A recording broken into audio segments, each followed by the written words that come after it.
eventually in family settings itself, like in the back of my head I'll be like, okay, you know what, this might be because of this, I'm not writing NEET, and then I gave up on NEET. Where she spoke about how quitting is so underrated.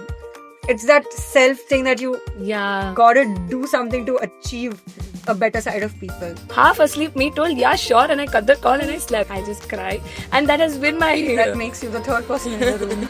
Want something and they're trying different things. They're probably healing without talking much. What's the childhood trauma, or They'd been told रोने से कुछ नहीं मिलेगा. what happened that triggered you? By commercialized, again, isn't everything commercialized at this point? To just be with them, and it's their world that I'm trying to explore. Energy, you can feel that vibe in that room, that they're going through something really intense.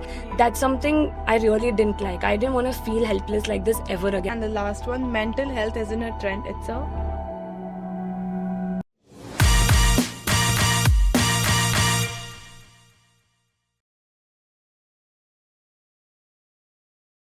Hi guys, I'm Ishita And I'm Kanishka. and welcome to Drop the Filter. And today with us we have Priyanka. And I don't want to say a lot. Do you want to introduce yourself? Okay. Thank you for inviting me, first of all. Yes. So, hi, I'm Priyanka. I'm the co-founder of Insight Edge, a mental health professional. I'm currently pursuing my master's in counseling psychology. Yeah. So, Insight Edge, at Insight Edge, we are experienced designers. It's basically two-folded. One, for the community, we conduct mental health workshops so that it's approachable, unique, and accessible and inclusive for the community in itself, like art therapy, dance movement therapy, expressive arts therapy, and there's so many branches to it. And then for psychology students, we conduct training sessions and workshops for them to be equipped with, competency and the skill set that the college is not providing them with. So we're trying to bridge that gap for them and make sure that they're like proper professionals. So that's really That's impressive. Yeah. You're what? Don't want to talk about ages. Sorry, Yeah. but that's very impressive at whatever. at this age. Also, like you're a psychology friend in your group. So do you ever switch from that, or you're always the person who's giving advices, or maybe those, small insights to everyone? And also adding to that, are your friends afraid to come to you? Yeah. That you're always going to just psychoanalyze them? Or, how is it with your friends? So, with my friends who are not from psychology background, it's very weird. It's like first, they just like, they're very comfortable. They ask me questions like, how do you work and everything. I'm all okay with that, but they also expect me to be the therapist to them sometimes. And then I have to tell them, no, I can't do that. So, as I'm getting trained, I've learned to draw the line between my personal self and the professional self. So, eventually in family settings itself, like in the back of my head I'll be like, okay, you know what, this might be because of this, but then when I'm talking or conversing with people, it's just gonna be what I am, not what I do. So I try to draw the line as much as I can. How do you do that? But isn't that difficult? Yeah, it is. So even when you come to my professional setting, I'm not the personal self that I am. So when I am with my client, whatever I am is like in the back door. Like when I'm sitting with my client, it's just a blank screen, and whatever the client is saying, You have to like, yeah, I have to just be with them, and it's their world that I'm trying to explore. So that's the kind of Man, Yeah. that's crazy. So do you ever get emotionally attached to your clients? Is that something that Yeah. you try and be less emotional, more emotional, not emotional? yeah, because I also feel like once you start talking to people that too about their emotions, you do get connected. Yeah. Like for me, but like I'm asking from like a Like as a normal professional- person, it's Yeah. easier to get emotionally attached. That is true. And so there's something called empathy. Like we really have to empathize with our clients. So sometimes the lines get blurry. They do. And I started getting my first 2-3 couple of clients. No, it was very difficult, honestly, for me to hold back what I'm feeling when they talk about topics that could also trigger me and something I have been through as well. So that time it did get, in my head, I was like, oh my God, no, Priyanka, you have to hold yourself back. Don't show, what you're feeling on your face and Yeah, everything. And then after the session, you sit with yourself. You just try to go back and see what you felt, what you've, what happened that triggered you. And we are asked to, take therapy ourselves. So that's where we talk. It's like kind of mandatory for us to do. I didn't know that. I never knew that. Yeah. Actually, that was Do you get it done? So I'm taking clients, but as for my personal growth, for me to draw that line and not get triggered during sessions like this, we do go for therapy and stuff. Oh, that's Wow. Yeah. That's amazing. crazy. Yeah, also moving forward with the whole psychology thing, when did you feel that you wanted to be in this field? Because Yeah. I feel for me, if I want to be in this field, I'll take like a lot more years to understand. But you are very young, and when did you start thinking I want to be in this field? And this is what you want to do. Yeah. Yeah, so it's like a fun story and a bit of sad story. So 11th standard, I was not studying at all. Okay, like I took biophysics, chemistry, and I wasn't studying at Oh all. my God, same. I was a math student. Yeah. So I was just like, okay, 10th is done. I have my life. I'm going to live. I'm going to go out with friends. And that's all I did 11th. And then 12th, lockdown. So Yeah. online classes, I didn't study more. And then there were like 5 months left for pre-boards and there were like few more months for NEET. I was like full blown, I'm going to write NEET. I want to become a doctor. I was kind of on that path. Not like really passionately thinking that, oh my God, I'm going to become a doctor or anything, but I just knew that I will take NEET and then we'll see how to go about it. I was still confused a bit. So I started like full on studying, going for like one-on-one tuition because my basics itself, I didn't know. Like I didn't know the 11th physics, chemistry at all. So I started going for tuitions, full blown. I was doing NEET papers. I was studying for the 3-4 months solid. I was just studying. And then I think few days before the NEET, I was like, okay, I'm not doing it. It was not like where I got cold feet or something. I just didn't like what I was studying and I didn't enjoy. And I think my entire school life, I did not like studying at that moment. I was like, oh my God, what is this? I have to ratamar, I have to go. I didn't really enjoy as such. And then I was like, I'll figure something out. I'll do something else. I'm not writing NEET. And then I gave up on NEET. That was a You very gave up. correct. I didn't give up. Sorry. Yeah, that's right. I didn't give up. I just knew that this was not my calling. Meant for you. Yeah, exactly. It was not meant for me. And then my sister played a major role because she wanted to do psychology and, she was someone who really inspired me to do psychology. So she was like, just, give this a shot. And then I was doing this Coursera course, this 7-week course on introduction to psychology by Yale University. And those 7 weeks, the amount I studied, I watched those videos, I was just feeling so happy knowing all of that. And I was so glad. So I spoke to a few people. I spoke to a few family doctors. I was like, I don't want to do this. I want to do that.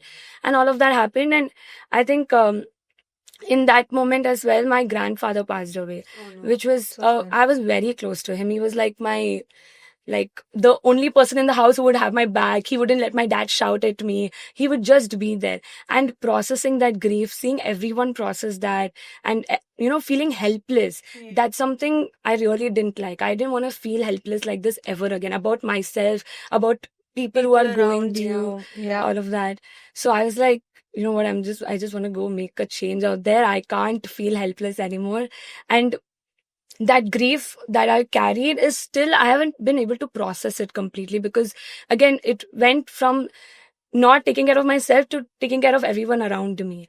Like, oh, they're feeling this way, that way. So eventually while studying, I got that insight that, okay, it's time for me to do a bit of self-reflection, understand what's going on and everything. But again, I joined college. I did my BSc in psychology. And I remember the first exam, like I loved the classes. The classes were so fun. We used to have like back and forth conversations of whys and hows of our behavior and everything. Sometimes about criminal behavior, like serial killers and everything. Fun classes. And then semester exams, I'm like pulling full all-nighters and I'm smiling while I'm studying. I'm literally enjoying while I'm studying. I don't know what has ever What happened with me actually. I love that. So I love studying. Like, and from that moment, I knew that this is it. Like, I love what I'm doing. So, yeah. Firstly, very proud of you. Yeah.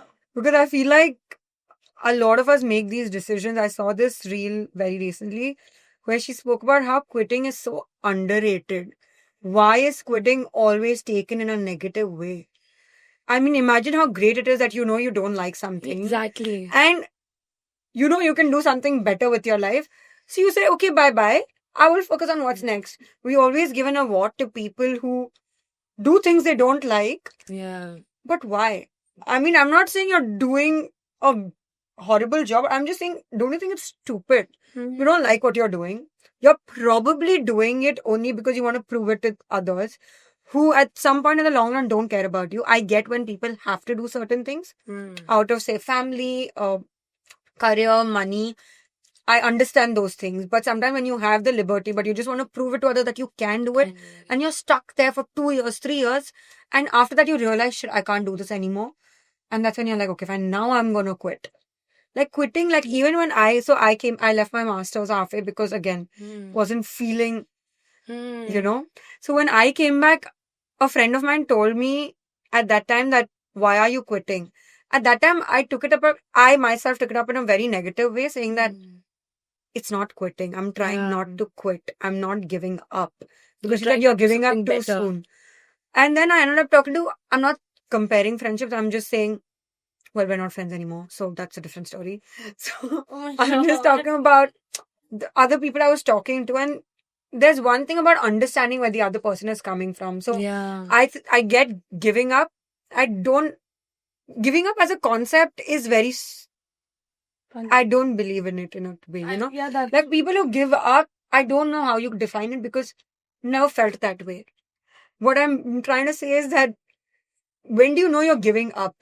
Hmm. You know, like for me, either I'm very ziddi. I will keep doing it till I get it right Hmm. because I need it my way. I don't take things this way or that way. I need it to be my way. It is as bad as it sounds because it gets toxic. yeah, it is. But I don't give up till I get what I need. Imagine like it's a very funny story. Hmm. So it was my job to post something for our page, and there was this one font which she was not liking it. It took me 2 hours to fix that font because this girl isn't liking it. I love her, but 2 hours, and I was like, "Can you chill? No one is gonna see our font." She's like, "No, the font Needs to be the to the eyes, yeah." right? And I think it was 6 a.m. in the morning. I just have woken up and she sent me some long, So I had- 1 minute voice notes. So I I had was passed like- out last night because she was working. So I said, okay, fine, I'll work. And I woke up in the morning and my brain doesn't sleep. I wake up, I'm thinking, I sleep, I'm thinking. So I woke up, I saw it, and then I started sending, and I didn't know she was awake. I'm like, if I don't send it now, I will forget about it later. I just want to send it and get her. She was awake. So she woke up listening to 20 voice notes of me explaining what Chinky done. And I just said, when I'm pissed, I say, oh, like, okay. And I'm like, I did it. I'm like, listen, just leave me alone for the entire day. Don't talk to me. But like, as Yeah, if you should. Yeah. But okay, So not from the yeah. topic, but I do relate to your story about the whole NEET. I did not give NEET and I decided it like a week ago. I have filled everything, every form. I did not give it, and I'm really happy because I think I love that profession obviously, but it was not meant for me. Yeah. My parents are doctors, my sister is a doctor. I also wanted to go in that line, but I felt I was never going to be happy, and I'm really happy where I am. Yeah. But yeah, I think that makes, and that doesn't mean that we're giving up. We're It was giving something we are prioritizing our dreams Hmm. than what people want us to be. Yeah. Yeah. And if I could rephrase giving up, we're like giving ourselves space to do better things. Yeah. Yes. And what we actually can do. Yeah. You know, there is happiness, of course, but you know your potential, what you're going to be great at. Deep down, you'll know it from the very start. It just takes time for us to accept it sometimes because even when I started creating content in the lockdown. I created a lot of content, but because my family at that time, no one was aware about what that concept of creating content and Yeah. being influencers was. So I had to always speak out saying that this is always going to be a side thing. I'm never going to, but deep down I knew that that's what I meant to do, you know. I've always wanted to talk about things. I've always wanted to help people through what I post. I wanted to be there. I wanted to be seen. I Yeah. wanted to be known and I love it. So now it's been 5 years and now I've taken it very seriously because I'm like, you know what, for how long Yeah. am I going to hide with the fact that I need to study? Yeah. You know, I'm going to study. Mm. I proved it. I wrote my GRE. I went to the US. I proved that I could do it. Damn. But clearly not working out in my favor. So I said, no, that's not going to work out anymore. I'm done proving it. And it's not like they ask for the proof. It's that self thing that you Yeah. gotta do something to achieve a better side of people. Hmm. But anyways, when did Inside Edge start? Okay, so when I saw you guys having a little banter about, the font size and everything, I have a co-founder as well. And even over little things, we are like, no, we have to change it. And I'm like, it's just a little thing. No one's going to see it, just like how you mentioned. But yes, Insight Edge was born with one of my college friends. Okay. Her name is Lakshmi Rajesh. So college, before I came for my master's, there was like a 6-7 months gap before they opened and after my UG ended. So I was just at home, like doing nothing and just pushing through days and everything. And even she was, trying to find work for a research, and she's like a research geek, like she's really good at that. Wow. Yeah. Nice. So we were just, and she'd come home in the evening sometimes and just chill and like talk. And it was like almost like a weekly thing that she would do. And then one day she was like, you know what, we both loved our undergraduate college a lot. Like we worked a lot in our undergraduate college. So she was like, you know what, let's just go back. Let's just do a small workshop. No, we have so much time. Let's just do that. I was like, yeah, okay. And then she went back home. I came back. And then we were just trying to get like what workshop we can do and everything. And then we planned everything and I slept off. And then 12:30 or 1 o'clock, she calls me. I'm half asleep. She's like, you know what? Let's just do this like a proper company. Half asleep, me told, yeah, sure. And I cut the call and I slept. God. Next day morning, I'm sitting and realizing, oh my God, did we just start a company? And then things happened. We started registering. We started finding out how to, go about starting a company because both of us have no idea about course. the entire corporate thing. So yeah, that's how it was started. Very random, but yes. I think best ideas are found like that. Yeah, random. Like for Random. it was like a sleepover. And for Sleepover. you were asleep. Yeah. You were asleep. I was half asleep. half asleep. But that's crazy. I feel like, I think these are the best thoughts. Sometimes I heard this where a lot of great decisions are made when you're unsure of it. Yeah. You just give in and you figure it out on the way, Hmm. I think, right? So I always wanted to do something with like open my own company and everything. I thought after masters karenge, देखेंगे, आराम से. I was not sure about the entire plan, and she individually also wanted to do it because there was this snap that she took like 3 years back and she sent it to us recently. That said that her dreams, like she had to lay out any of her like next 10 years, what does she see in herself and everything. In that she wrote start a company based off psychology and everything. So we both had individual dreams, but somehow we're like, yeah, exactly, man. It worked out. It It did. did. Love that. So how do you think these events help people? Now, there are a lot of people who are in that denial phase. Yeah. They don't know if they need to talk to someone. A lot of people they know it, but they never take that step forward Yeah. because they are afraid. Do you think this is trying to bridge that gap?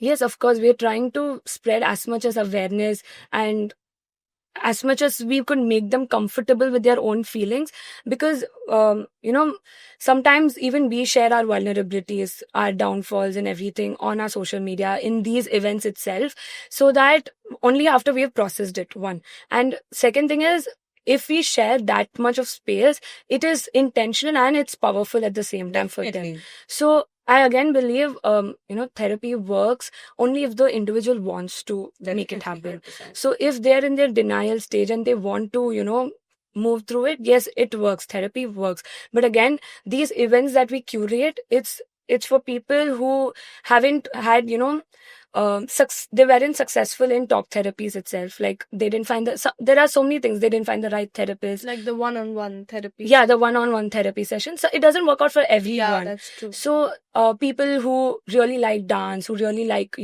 movements, body movements, we have dance movement therapy where they explore their emotions through dance movement therapy. And these 1.5 hour sessions, they're very intense. Like in that room, you can feel that energy, you can feel that vibe in that room, that they're going through something really intense and they're really experiencing it in those sessions. So are these like community rooms? Rooms As in like where you have these sessions? Is it like community based? No. So we first launched it in Chennai. We had registrations open. They could come in and everything. We can make it community based in the long run, but now we're just trying to get that audience. Okay. Like let them come in, let them trust us, Mhm. trust our brand, and then we would build it community wise, and then have a monthly thing for them and everything. Have you ever, with these sessions, have you ever come across someone who has really thanked you for in all these sessions and Yeah. you have gotten like a very good feedback? Like, Yeah. is there any It's like a story? moment that Yeah. you know you're You doing did a it. good thing. Yeah. Yeah, one of the sessions, I think the one person came was in her 30s to 40s, and she was going through so much. Like, she spoke about it in during the session, and someone in that age who was having financial issues and a lot of other emotional labor that was going on with her. I think she cried during the session, and she had that entire catharsis moment. And then post the session, she really thanked us. So that I was like, okay, I'm Yeah. so glad it helped. I'm so glad we could help you. That's all. And after these sessions, we also had an art therapy sessions. And all of those sessions, after, they come and tell us what they learned, what they, sort of got an awareness about and Yeah. everything. It's wonderful how, they could explore that aspects of their emotion as True. well. So when they talk about themselves itself in such insightful way, Yeah. that itself feels like a big compliment to us. So That's Yeah. really nice. I really love. Have you ever, like, how do you deal with your breakdowns? Like, is it still tough? Because I think people have those expectations from you, or she wouldn't, like, it'll be so easy for It would her, be easy right? for her. And I feel like Yeah, people expect you to go by the rule book rule because you book. ideally Ideally. have a rule book. Yes. Yeah. So, So Do you go by it? no. Like I said, I am a human after all. I have my personal life separate, and obviously I have my own challenges in life and everything. I draw this analogy that doctors, they get sick, lawyers, they break rules, they also get into something. There's Yeah. always every profession that's something happens. So it's very unlikely for us to also follow the rule book that you're talking about. So how I deal with my emotions, I cry a lot. I just cry, and that has been my That makes you the third person in the room. yeah. yeah. So I just cry, like ever since childhood. Anything I just cry. So So me. I think I cry over, like, everything. yeah, and sometimes I feel like, okay, like what do I do? I'm so clueless. Like, what do I do? So it is okay. Like, I know I come from a space where I can tell myself that it's okay to feel like this. Let me just cry. Let me feel what I'm feeling, and then we'll see what to do. And like I said, go for therapy. It really helps. So How do you know that this therapist is the right therapist? Like, Yeah. are there like pointers one should keep in mind, or I can tell you the red flags in a therapist. But I do have an answer. Can I say that Yeah. answer? It was like when you go on a flight, you don't trust the pilot. You don't know who he is, right? But you're still trusting it.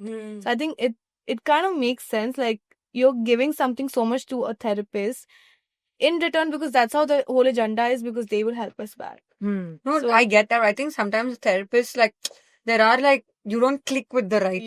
It's like at the end of the day, it's a relationship where you're trying to talk your heart hard out. out. Yeah. Makes You know? sense. So that's why. I think. So, first to the sessions itself, it takes a lot of time for us to know you, and the rapport building. There's something called where we make you comfortable, and we try to just make each other comfortable and okay to talk about emotions and stuff. So it takes a lot of time. It's a very slow and gradual process. So it takes a lot of time. So it takes a couple of 3 to 4 sessions just to understand what the client is going through. So until then, no, if you're not comfortable until the 4th, 5th session, you would know that, okay, this is not This for is me. It's what- not the right click, like you said. But there are certain red flags in therapists, like if they talk a lot about themselves. Yeah, and if they just dismiss you, like, okay, now you tell me about this, something like that. Not a good listener. Yeah, not a good listener. All of those basic things where you just want to feel heard, you don't feel that anymore. Then I think that's like a red flag in a To walk therapy. off. Yeah, you should just walk off. And there are like a lot of psychologists right now. There are a lot of therapists out there. Yeah, I Do you feel think it's become more commercialized? Commercialized in the sense. Like a lot of people are just because the therapies are not cheap, yeah. right? So do you think people are doing it? I get there are a lot of therapists who do it to help as well, but there are a lot of people who can't afford it. Yeah. So So do you think it's too commercialized that now? people just want to earn money. I'm not saying everyone, but like in a society where people want to earn money, so they just want to actually fake it to like help people in that Okay. situation. Can you fake it though? I mean, you need a Credentials. yeah. I don't Yeah. know if you can fake. I wouldn't say fake, but I don't know how to put the statement. Okay, yeah. I get your picture. Yeah, therapy is expensive, but again, so if someone has graduated now, say 4-5 years since graduated, I think they charge around 1,200 with the expertise, Per session. with the practice. Yeah, with the expertise, practice, and the amount of emotional work that we do on ourselves, that goes on a lot. So 1,200, I think a lot of our work is really, how do I say, it's very ignored and it's not much seen, like the amount of work we course. do behind the every session, how we come prepared. Like 1 hour session, we do a lot of work behind it, and it's years of education, years of practice as well. So by commercialized, again, isn't everything commercialized at this point? And second, there are like therapists out there who have sliding scales, who, based on how much you can afford. If you're a student, I'm going to reduce more. There are a lot of really qualified and Yeah. good therapists who do that. And I think it's just about finding at the right places. Yeah, I think these things are not very well spoken about. Maybe. Yeah. Because I feel like there are a lot of students, right? Say non-undergraduate or say even children. Yeah. And there are people, there are students who maybe their parents are still not very open to the idea of it. Therapy. So they need to hide and do therapy because they understand it. But they don't have money like $1,000 per hour to spare. Right?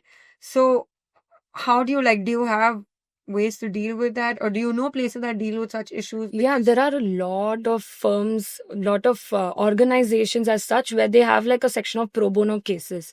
Okay. Like there are psychotherapists who go there. They have like Monday and Fridays left, like as a slot where they only give pro bono cases, and you can sign up for them.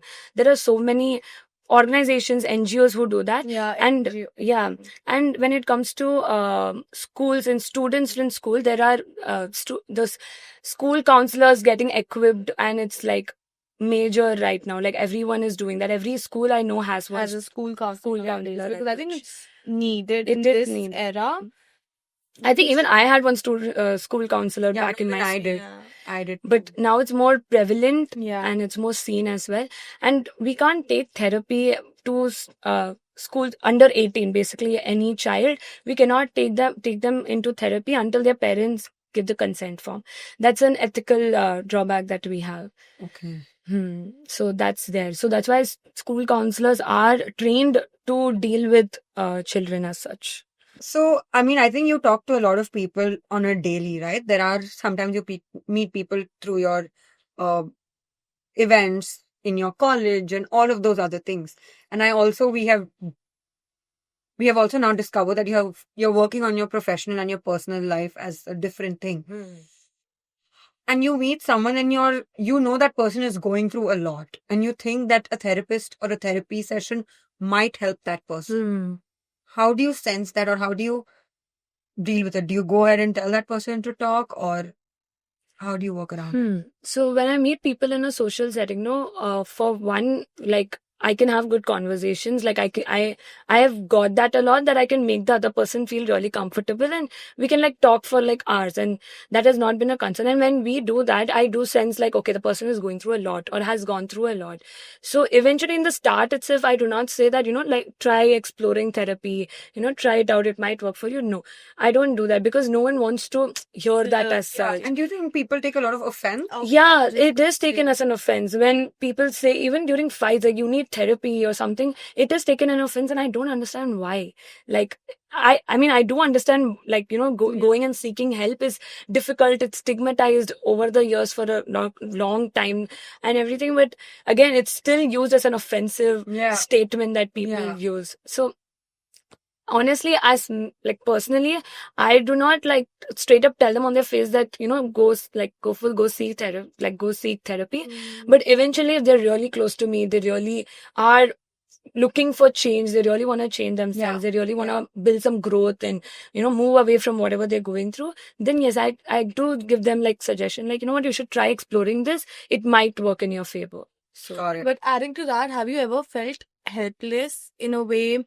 That person also knows he needs the therapy, but he's just not ready for the whole process of it, because sometimes people take therapy also in a wrong way. They do get offended by it, And they're also scared. I think what will people think. So have you ever felt helpless in that situation. Yeah, because there's only to a point that I can, tell them Well, to do something. Definitely. So Yes. till that point, I try my best. And after that point, if the thing is, certain people, they find it very tiring to sit and tell their entire thing that has happened to them again and again. Oh my God. So it gets very exhausting for them. I've seen people who have tried and it didn't work out for them and they really want help, but they've just been really exhausted with that entire cycle of telling it again. And I really understand, why that would be such an, you know, inconvenience for them. So I do understand, and that's when I feel helpless. Like, okay, like you're not going, but we also tried and it didn't work out. Yeah.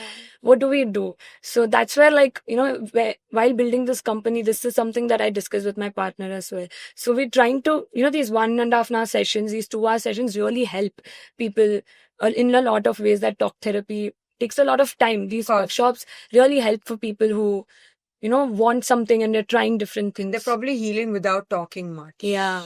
I think that's great. Yeah. Yeah. But I was also thinking about how you spoke about this is all very stigmatized right now, right? But what I'm also seeing in the parallel side that the Gen Zs, as they call us, we're more open about our yeah. feelings. We're sometimes extremely open about our feelings. We know when to stop talking. We know how to draw that line. Yeah. We know what should be done. Yeah. But do you think people take that for granted in terms of saying See- everything that, I'll be like, I'm not saying, see, everyone has their own bandwidth to deal with things, okay? I'm not going to say that this person is saying too much, that is saying otherwise. But what I'm saying is sometimes people just elongate their feeling a little That bit might only to hurt. come under the umbrella Uh, of my mental health is being disturbed. Yeah. What do you think is better? Going to that extent where you're probably just pricked by a pin. I'm giving an example. Yeah. And you're very disturbed by it because God knows why. Probably you're scared of the blood. There can be a lot of reasons, right? Or you just had a fight with your friend today on a chocolate. Mm.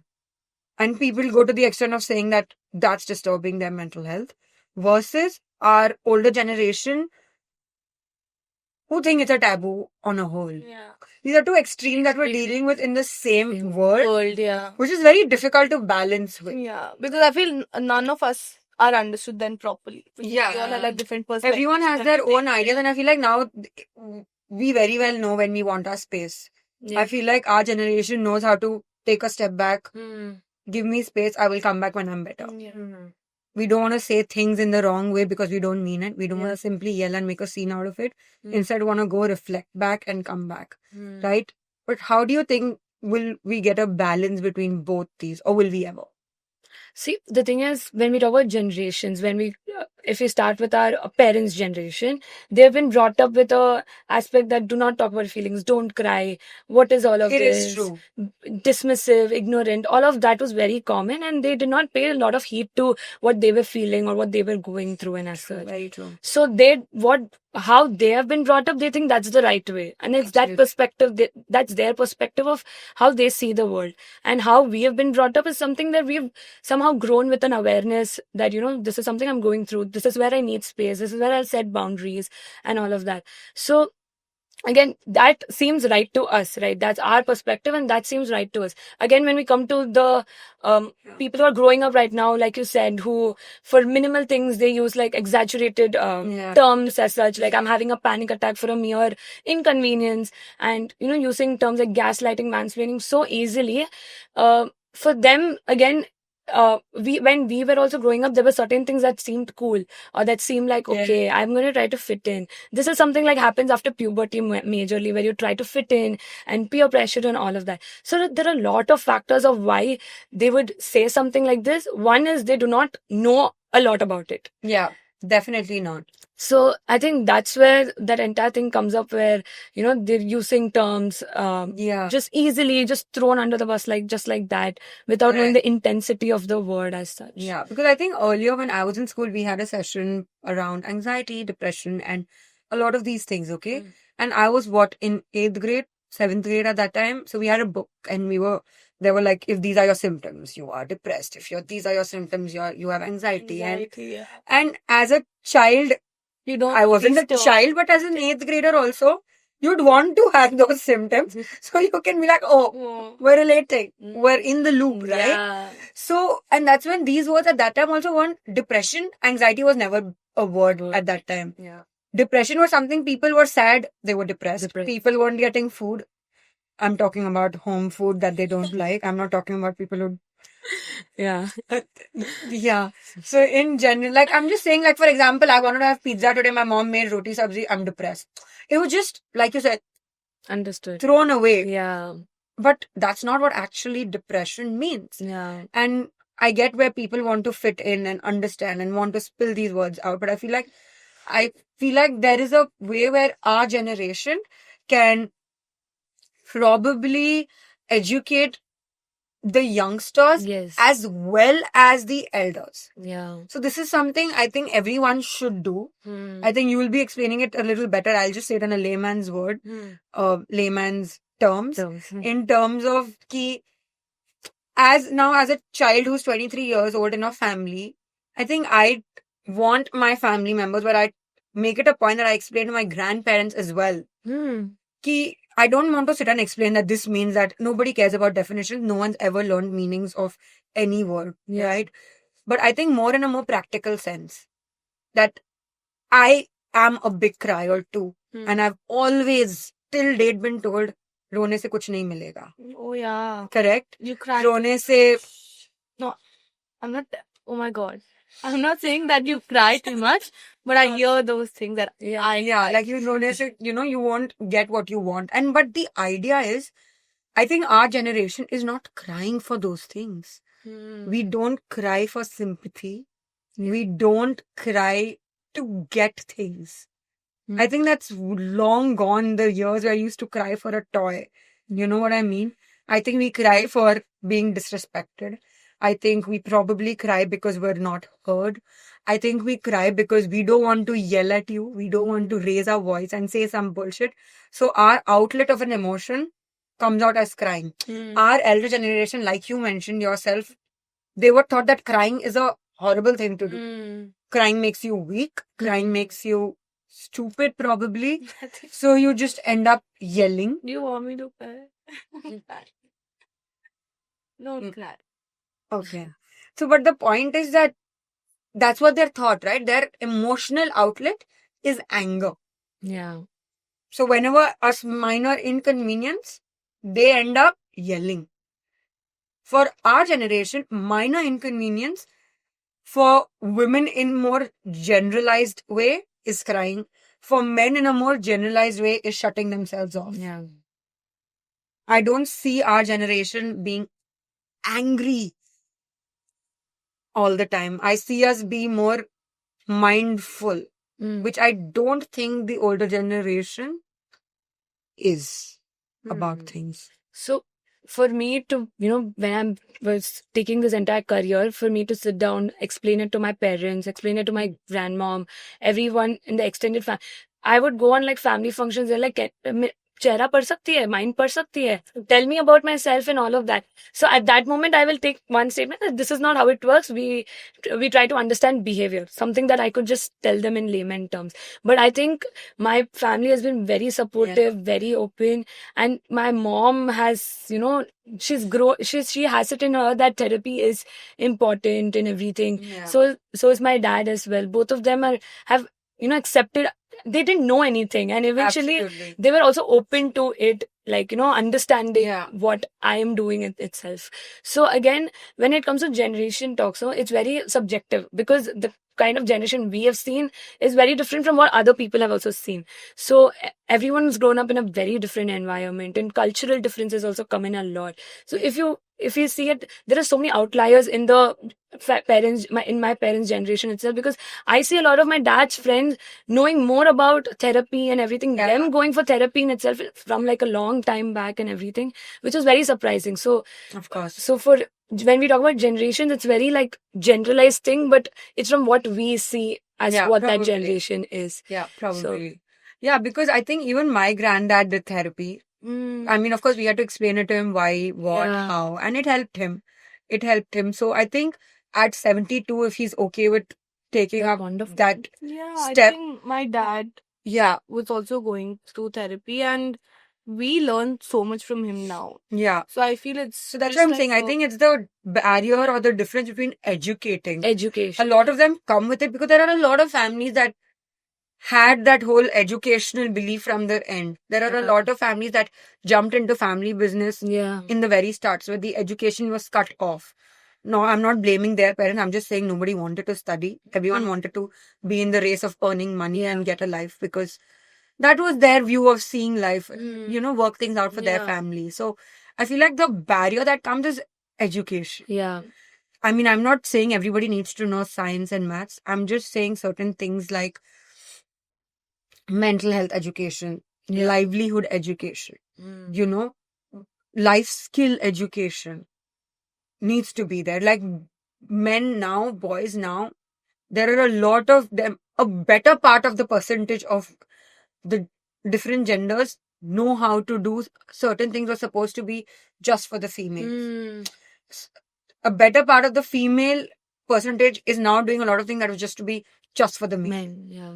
which weren't taught to the previous generation. Previous Again, the better part of it. I'm Yeah. not generalizing it as much, but I'm just saying it was just something that men had to do something, women had to do something. Yeah. But I think that is changing. Yeah. What I'm trying to say about our generation now is that we're becoming more holistic Yeah. in everything. Life skills are the way we think, the way we're mindful, Yeah. the way we take care of our own mental health. Because earlier nobody was taught to take care of their mental health. Yeah. Everybody was in a race. Yeah. For men, it was to take care of the family in monetary terms. For females, it was to take care of the families in more of a household work. yeah. Or opposite in some houses. I don't know. But the idea was they had one work, do it till the end. Yeah. Don't care about what you feel because that doesn't matter. Yeah. Never. Women were scared to talk about their feelings. Men were supposedly too weak to show their feelings or were taught that way. So I think education is where we've always lacked. Like, yeah. And when you talked about holistic as a generation that we are, I totally agree. And I think one thing that I've seen with majority of people from our generation is they're open. Like if they don't know anything, they're just open to know about it. They're open to listen and okay. Even though I don't agree with it, I kind of understood where you're coming from. Yeah. I think earlier there was, even when we were younger, we would find a way to fit into the conversation. Like, for example, if someone's talking about politics, I hate politics, okay? I don't care. Like, I know the Prime Minister, but I have no interest other than that. I love. Like, so earlier when there was a conversation and it was a politics conversation, I'd want to at least behave like I knew everything. Ki haan, wo chal raha hoga and all like, like whatever. I'm just like the idea of trying at least to look like you are well educated. But I think now I'm okay to say that that's not what I'm okay with not knowing it. Like I'm not saying that it's cool to not know it, but I'm just saying that it's not something I'm interested in reading the newspaper every day. I can't do it. I don't care. I'm more of a protect myself, protect my mental health more than knowing about the world. I will do things I want to. Like I believe in one step each man takes is greater for the whole world. I do those things. But to see that someone's ruling in a wrong way, how is it helping anyone? So that's my Yeah. No, that's completely fine. And it's your point of view. So it's definitely okay. And I think not everyone, I don't think anybody in the world knows every topic by heart, yeah. No one can know. Yeah. See, I got it. You don't okay. know. Like, No, I'm not talking about politics. I'm talking about, for example, someone doesn't like to play football. Oh yeah. Someone doesn't like to play basketball. But the idea of fitting into that circle who plays basketball because they're a part of that group is so much unnecessary pressure. Yes. So I think, yeah. Okay, but I have a fun rapid fire now. Okay, so this Okay, more than a rapid fire, it's a drop the filter filter segment. Sort of. and you have to be completely raw and uncomfortable. Okay. Hanjo, do you think we glamorize mental health too much online? No. Okay. Is healing becoming an aesthetic instead of actual work? Kind of. What's one toxic mental health phrase you're done hearing? What's the childhood trauma or what happened in your childhood? Oh my God. I just, someone told that to me yesterday, and I'm like, excuse me, nothing has happened with me. Do therapists ever get emotionally attached to their clients? Possible. Have you ever cried after a session? Yes. Oh my God. Does that affect you if Uh, you cry and then it keeps on No, it was one of my first sessions. So I was just learning. learning? So I started to learn how to draw my boundaries. And yeah. What's the one thing therapy doesn't fix? Uh, we are here not to fix things, but we are here to help you understand and yourself and the world much better. That's nice. If you could tell people one brutal truth about healing, what would it be? One brutal truth about healing. That it takes time. So you need to have patience. If you don't have it, it's going to be difficult. And the last one, mental health isn't a trend, it's It's an investment. Wow, I love that. Now we're almost at the end of it. So if someone's listening to this conversation and, sometimes feel like, yeah, I can fix this, I don't need therapy, sort of situation of life, what would you want them to hear? Could you repeat? I'm so sorry. Like, for example, there are a lot of people who think that they're going through much, but they just think they'll be fine in a bit. They don't need therapy. They're fine. They don't want to do it, and they brush it off in a cool way that they're doing a bigger job than anybody and they'll figure it out. But I think deep down, they want to show their vulnerable side, but they're putting a filter on in a way that we're okay. What would you want them to hear? Okay. So maybe you might not need therapy, but what's the harm in just coming and sitting and having a fun conversation?